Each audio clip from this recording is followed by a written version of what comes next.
Okay, so this is a little bit of a different video.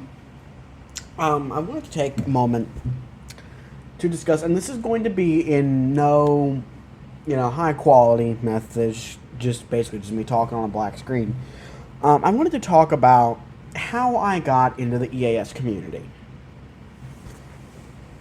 Everybody has their beginning story, and I feel like mine is shared by potentially a couple of other folks that started around the same time that I did.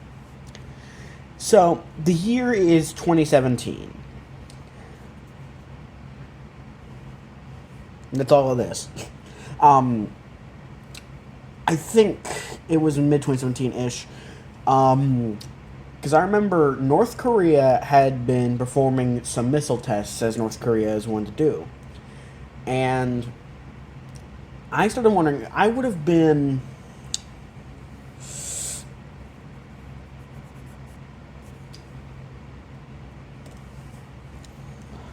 I would have been 12 years old at the time. Because I turned 12 in December of 2016. But I wondered, if the nukes fly, and I did a little bit of surface level research into what nukes were. I wondered, well, say the missiles fly, how are we going to know? And I learned about the emergency alert system. The video I saw, which first explained to me what the EAS was a video from the YouTube channel Tech Quickie about the emergency alert system.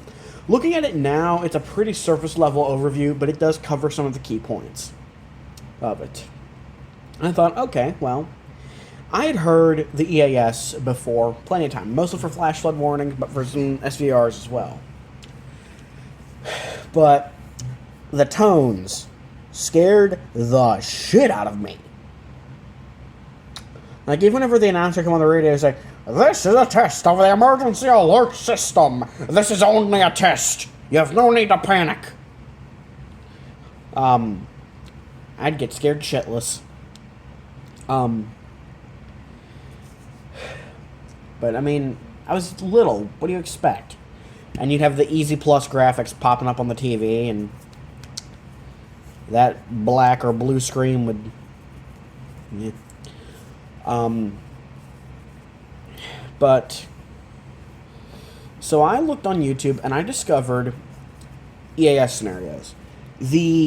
One of the first scenarios I remember watching was actually, when I went back and rewatched it last night, it was like a nuclear missile EAS scenario live and uncut from the EAS experience. It was uploaded in 2010, and so it would have been about 7 years old whenever I watched it. But I found it fascinating because everything was happening in real time, and it sounded to me like it was the correct voices, and it definitely creeped me the fuck out at the time. Looking back at it now, I can tell you they used the wrong version of Tom. Though what's funny is, for the radio station announcer, they actually used the voice of Look Window Dave, but significantly pitched up. And the video might have actually released before the Sage Digital release. I forget when the Sage Digital released, because I don't know much about the Sage Digital, because I don't own one. I just have two 1822s, only one of which is like working right now, because I buy a set of terminal blocks. But this sent me down a rabbit hole, and I started watching other EAS mockups. Another nuclear attack scenario I distinctly remember was EAS 817, or 8 minutes 17 seconds, I don't know how it's supposed to do that, which was from Jacob Hill, a Canadian creator. And these were just, as we might think of them now, just basic cookie cutter scenarios, but it really got my mind going. And so I started just having a fascination. I started consuming more and more of the media. And then I thought, well, what about the real life alerts? The first, I'd seen a couple of EAS compilations, and I just kind of scrolled through them, but the first one I distinctly remember watching, like, all the way through, shortly after it came out, was one from a now disgraced member of the community. This was Clay Ranger 143's Pure Insanity 3. And he had when he had some of his weather radios going off for alerts in North Carolina, and as he was one to do. And I thought it was just the coolest thing ever. And I saw this in like October, November of 2017, so shortly after that video released. And I thought, wow, this is really fascinating. Now, I knew what NOAA Weather Radio was because I actually had a Uniden Bearcat BC, I want to say it was a 340 CRS scanner. Just a basic analog unit, no alert function, but I'd listened to WXG84 during the CRS days and during the early BMH days with it. I'd take it to my grandmother's and listen to WXG85, and I would also sometimes be able to pick up KXI 73 Backbone Mountain, which is a PBZ station, and I noticed how they did things differently. They actually used Deck Talk Paul for the station IDs. We did not use Deck Talk Paul in WS Charleston, with the exception of whenever a weather or civil alert would come on and say, please stand by, an important message will follow. And sometimes it would also say, there's a special message interrupting the normal broadcast. You can find old RLX clips. Thunderbuddy 01 actually captured a civil emergency message from WX771 in Beckley. That's a fascinating watch, but I'm not much of a fan of Thunderbuddy 01. I haven't been for a few years now, but the scanner I hadn't had for some time. But one funny memory I actually do have is, I remember... Okay, thank you, NWS. So, the June 23rd, 2016 Clendenin floods. If you don't know what I'm referring to, read about it. It's a fascinating thing. It caused a lot of devastation in West Virginia. The town of Clendenin, houses were literally floating down the road off of their foundations. The community and other communities like it were devastated. And there was a flash flood emergency that day. I did a mock-up of it. It was my first ever EAS mock-up that I did in 2020 or 2021. I want to say 2020, though. But on that day, they actually transitioned from CRS to BMH. I didn't know the transition was happening because I didn't know anything about the technical background of NOAA Weather Radio. But I distinctly remember thinking, number one, why would you do this? Because initially I thought the system was down for maintenance, because it would go down for maintenance like once a week. And there'd be a recording of an actual voice saying, you know, system's down for maintenance, we'll be back soon. Wish I could find that. But doesn't think anybody ever caught it. Because there was no other RLX geeks at the time. But for some time, right after the transition happened, they actually were sending the WXJ85 audio to WXJ84's transmitter. I remember hearing it saying WX85 broadcast on a frequency of 162.55, looking at the screen, seeing 162.400, and just thinking to myself, what the heck? Because, you know, I didn't cuss at the time, so I was 12. Actually, no, I would have been 11 when that happened. Because, you know, I'm born in December. But, so, moving onwards to 2018, in, I think, May of 2018, I did manage to record a flash flood warning off of the radio. It was would have been on WVSR, but my SD card kind of corrupted in the phone that I had at the time. But my first EAS video, it's actually the oldest video I still have on the channel. I had older videos going back to 2017 on the channel, but I'll get to that in a second. But this video, there's a caption on it that says WVSR 103.7. That's not WVSR, that's WCIR. I just made a typo, it's supposed to be 102.7. This was a severe thunderstorm warning, and I used then, and I still use it was then NOAA Weather International, now it's NOAA Weather and Tides, from Pandemonium Software. It's my favorite weather app on Android. And I'd gotten the notification of a severe thunderstorm warning, I was like, ooh, I can record this and upload it. Well, I did. I recorded it on my iPad. I had an HQ brand. Why are you getting hot? You're recording a black fucking screen. I had an HQ brand that my father actually got for me as a gift out of the Sportsman's Guide, of all things. Why he had Sportsman's Guide, I don't know. Kind of wish I still had it because the thing had shortwave and an alert mode that I never used. But I recorded the alert on my iPad, trimmed it down, and posted it. And since then, I started collecting weather radios. I've got over like 30 of the things now. Got my first TV EAS alert in 2019. It was a child abduction emergency from Pennsylvania that a few months ago I reposted in full quality because the original upload was low quality. But, so. Reason why I say that the SVR is my first remaining video.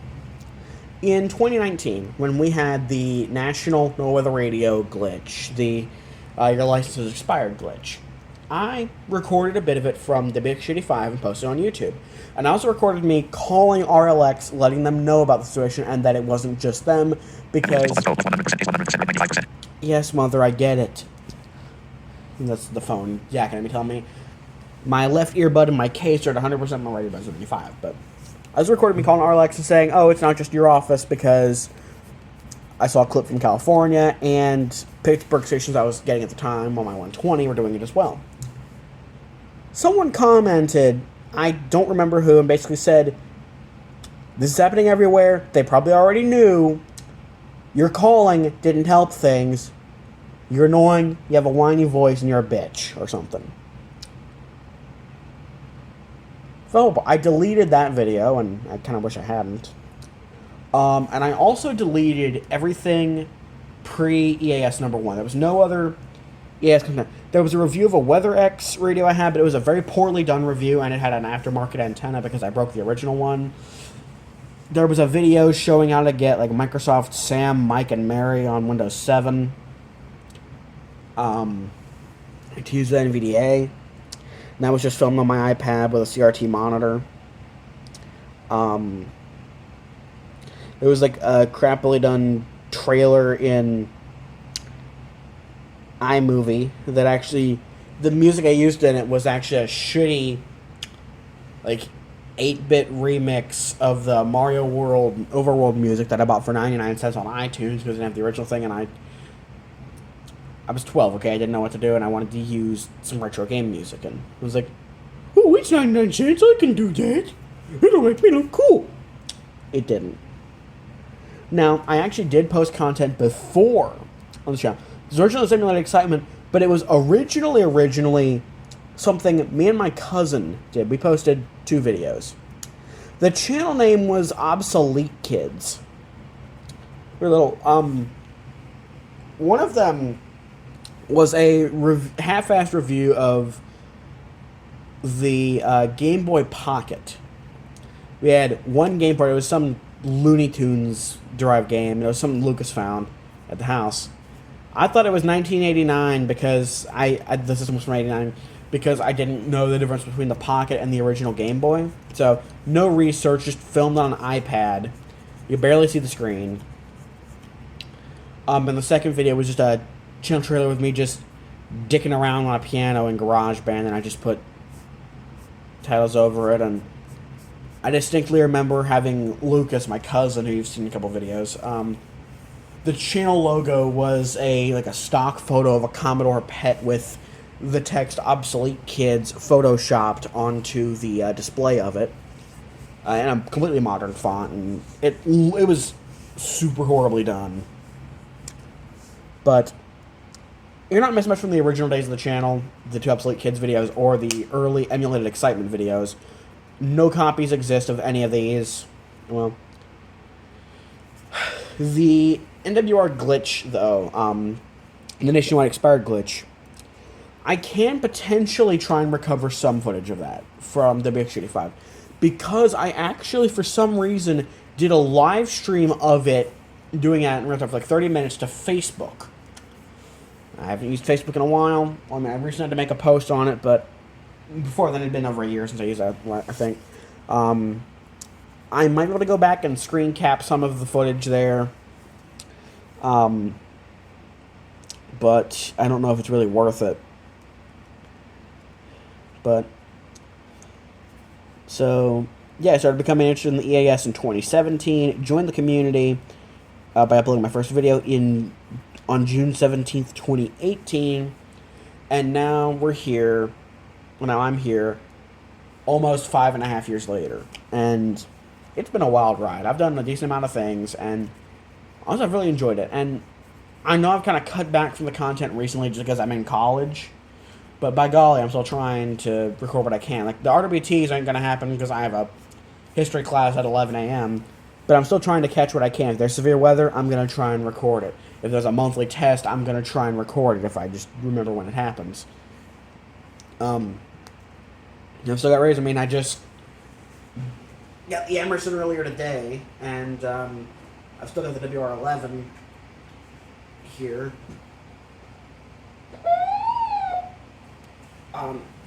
It's just on my nightstand underneath the bed right now. Both those are going to be taken home. The radios I'm going to keep up here, the Bow thing, the Sanjian, my 257 for no reason, and my Bearcat over on my desk.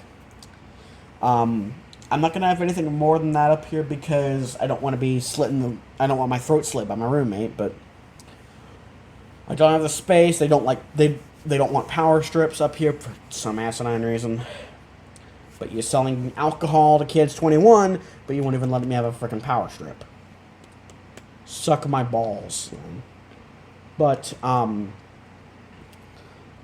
yeah, and as for the IP station, WKNA IP radio, I announced it at the beginning of the year, but there's been so much shit that has happened. Just finishing up high school, my father passing away in March. Okay, then. What's that again? Okay, the Metroplex EAS. Gotta love WBAP, or WABAP. But, it's a flash flood warning. But, my summer was completely chock full because I had the convention out west. I was spending time in Romney, or moving into a new house, getting the internet worked out up there. So, as a result, I've not had any time dedicated to the station. I have the equipment, I just need to have time to set it up. I need to get liquid soap installed on my Linux machine. I need to get all my music. I need to append the text-to-speech to the end of every single song, which is over 600 of the damn things. I'm going to have to do it all by hand, because there's no way to do an automated script for it. Got to hook everything up. I got to see if Starlink can even cope with the uploads. If it can't, I'm going to have the equipment down at the old house where it cannot be monitored as easily. I mean, it's already going to be home, so it's not going to be able to be easily monitored. But the old house has we have Optimum still hooked up down there, so much faster, more reliable internet connection. And the second stage, I don't know if I'm going to keep it as a backup. I might try and do like a different station, like, I don't know, KCWXIP, or I don't know. I might use it for something else, like, I don't know. I might try and see if I can trade it with a friend for something. I might use it as a backup end. Like, I might just keep it as a spare end. I can use my main one craps out. Might set up another station. Maybe I'll set up a station that just runs, like, easy listening music and shit that wouldn't get me copyright flagged on YouTube that I could just run on severe weather days as a live stream. That's one idea I've kind of kicked around, like WKNA IP2, the smoothest sounds on the tube. Or something, I don't know, like Seaberg, background music, Muzak, stuff like that. I actually do kind of enjoy easy listening / Muzak. But it'd basically be just kind of my own take on the WJON weather scan stream. Just instead of weather scan music, it'd just be easy listening, and little software, and that could be an older hardware version Sage with ROM 6.2. But again, you're gonna have to wait until I just have time. Maybe over Thanksgiving break, maybe over Christmas break. Christmas break, I've got a while. Got like December 11th or something, December 10th or 11th or something. I'll try and do what I can, but again, I've got my own life to live. I'm trying to do what I can. But overall, the past, it's been good. The future is looking bright. Thanks for watching. I need to pee.